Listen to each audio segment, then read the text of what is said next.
Barakatah Yahweh, Barakatah Yahweh Shai, Barakatah Yahweh, Barakatah Yahweh Shai, Barakatah Yahweh, Barakatah Yahweh Shai. All praise unto Yahweh, Bashim Yahweh Shai, Bashim Kakadash. Double honors unto the apostles of Great Millstone. And honors to you brothers that be pushing this truth in sincerity throughout the four corners of the earth. So this is going to be a quick video, going into pretty much how Esau's got a lot of blood on his hands. Okay, and this is going to be dealing with the children of Israel and how pretty much they had put a whole bunch of Israelite men, women, and children to death. Okay, during the times of slavery, and even now. Okay, right now as we're speaking, they're waging what's known as biological warfare against the children of Israel, and they're also waging what's known as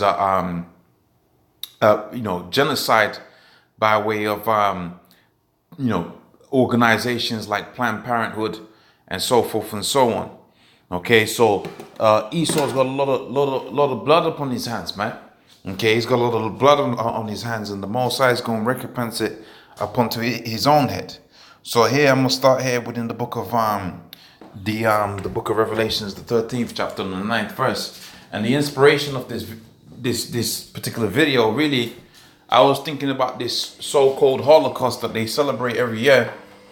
But check it out, there's a lot of Israelites out there that were put to death, man. Okay, by Esau. Okay, the Edomite. Okay, the red Hebrew Edomites. All right, all this time, and nobody says a thing. Okay, there was a thing called slavery, and there's a lot of people that died. Okay, a lot of Israelite men, women, and children that got killed. Okay, during the time of slavery, man. Okay, so the book of Revelations 13 and 9, it says, "If any man have an ear, let him hear. He that leadeth into captivity shall go into captivity." Okay, so Esau, he led the children of Israel into captivity. Well, the scripture says that he was going to go into captivity. Okay, when we go into the book of Psalms, the 149th chapter, it lets you know that that when we are empowered, okay, the Most High set it up to where the rulers of these nations, okay, and also the subordinates amongst them, they're going to be subjugated unto us. That's what you know as a fair balance. But hold on a minute, okay? Why would the rulers of these different nations be going through such hardcore slavery like we went through? Because when we go into the scriptures, you find out that whatsoever man soweth, that was what he's going to reap as well. Okay, all right. So that I believe the scripture says. In fact, let me get it. If I go to the book of 2 Thessalonians, and I come back to that, 2 Thessalonians 1 and 6, it says, "Seeing that it is a righteous thing with the Most High to recompense tribulation unto them that trouble you." So it is righteousness, okay, for the Most High. It's gonna be righteous for the Most High to have it to where Esau, okay, the blood that's on his hands is gonna be returned, okay, unto him. And also too, there's a scripture within the book of Numbers that says that if the land be defiled, okay, because of shedding men's blood, well, guess what? The land wasn't going to be cleansed up until that person's blood was going to be shed. Okay, so this red Hebrew Edomite's got a lot of blood on his hands, but see, the Most High Bashim Yahweh Shai is going to return it unto him. The book of Revelations, the 13th chapter and the 10th verse, it says, "He that leadeth into captivity shall go into captivity." So we was led into captivity, but guess what? All right, he's going into captivity. All right, he that killeth with the sword must be killed with the sword. Now here's where it gets beautiful, and here the point of my video can really be made manifest, Lord's will. Okay, because I said what? I said Esau's got a lot of blood on his hands. Now let's go into the book of Genesis, the 27th chapter, around about the 35th verse. And if we get some historical context, we find out from the scriptures that the man Esau, pretty much he was the brother of Jacob, and he was given a particular blessing, just like how Jacob was blessed. So if we go straight into the point, Genesis 37 and 27, this is when the man Isaac, our forefather Isaac, both the forefather of Esau and Jacob, all right, when he was blessing them. Because when in the ancient world, really what's supposed to happen right now, you're supposed to assign, okay, your children to whatever wealth that you've acquired over your life and you've inherited. And that was, part of the blessing, but also too, because we were the prophets, all right, or we are the prophets, we're the men of the Lord. Okay, you had it to where there was instances where you would foresee or bless, whatever you want to call it. In this case, is blessing the two children, okay, that came out of your loins. And this is what the man Isaac was doing just before he gave up the ghost, all right, just before he passed away, all right. This is what he did to his children, okay. So it says, and Isaac answered and said unto Esau, behold, I have made him thy Lord. This is talking about Jacob, because Jacob had supplanted the blessing away from Esau. Now, what they say is that, Jacob stole the birthright. Now, check it out. The scripture says that the Most High created two manner of people out of Isaac, okay, out of Isaac's loins, okay. Two manner of people were in Rebekah's womb. Now, if you had it to where the blessing of not righteousness, but the blessing of inheriting the earth was going to come down to Jacob, then it goes to show you that that Jacob was the vessel of of honor. Okay, Jacob was the vessel that was made unto honor. Okay, and Esau was the vessel that was made unto dishonor.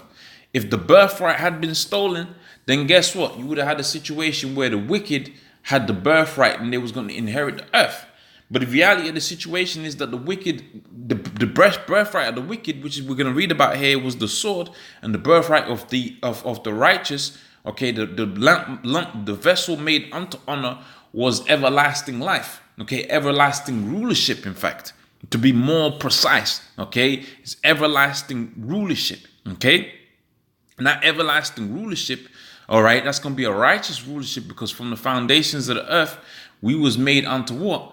To be the Most High, the children of the Lord, man. Okay, we was made to be pure, perfect. Okay, so hopefully that point is hitting home. Okay, so it says Isaac answered and said unto his Esau, behold, I have made him thy Lord, and all of his brethren have I given him for servants, and with corn and wine have I sustained them. And what shall I do unto thee now, my son? And Esau said unto his father, hast thou but one blessing for me? O my father, bless me even also. And Esau wept. And Isaac his father answered him and said, behold, thy dwelling place shall be the fatness of the earth, which is the same blessing Jacob got, because when we was in rulership, we had the fatness of the earth.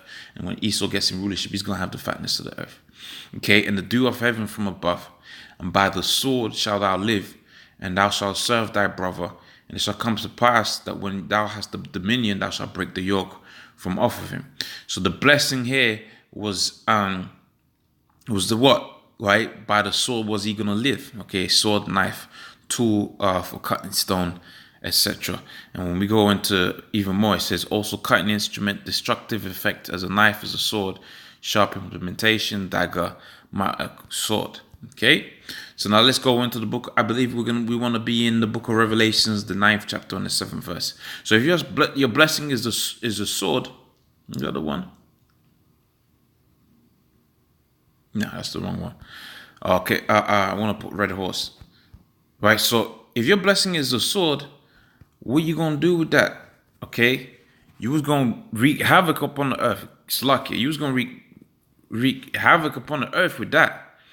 All right, and that's exactly what he's done. So he's got a lot of blood on his hands, where he's had it to where a lot of people were killed. Because remember, that's his nature.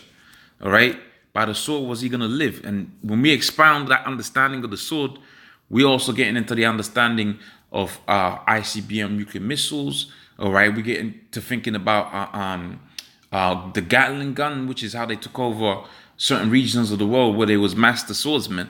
Okay, so they had to advance, they had to step up that sword to another point, But also too, I'm saying master swordsmen, them Japs out there, like they showed you within this movie, pretty much one of my favorite movies. Okay, The Last Samurai. I was only calling them master swordsmen, but ultimately, Esau is the master swordsman. Okay, but they had the Japanese fighters or whatever. Okay, and Esau took him down with the Gatling gun, man. But really, even if you go back to when everybody was using the sword, Esau was the master of the sword, because you check out Alexander the So-Called Great, all right?